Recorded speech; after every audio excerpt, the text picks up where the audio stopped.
Life writes the best stories. In the case of the Titanic disaster, there are stories that sound unbelievable.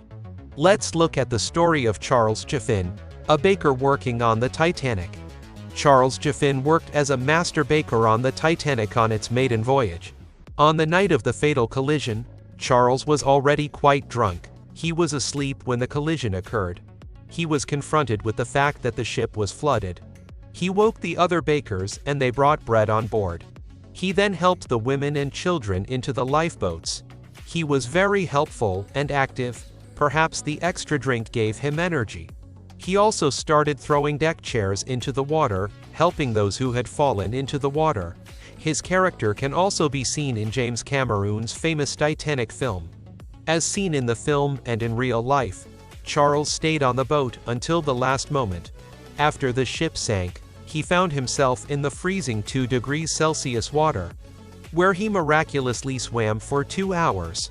When he was helped onto an overturned lifeboat, he said he would rather go back in the water because he was less cold.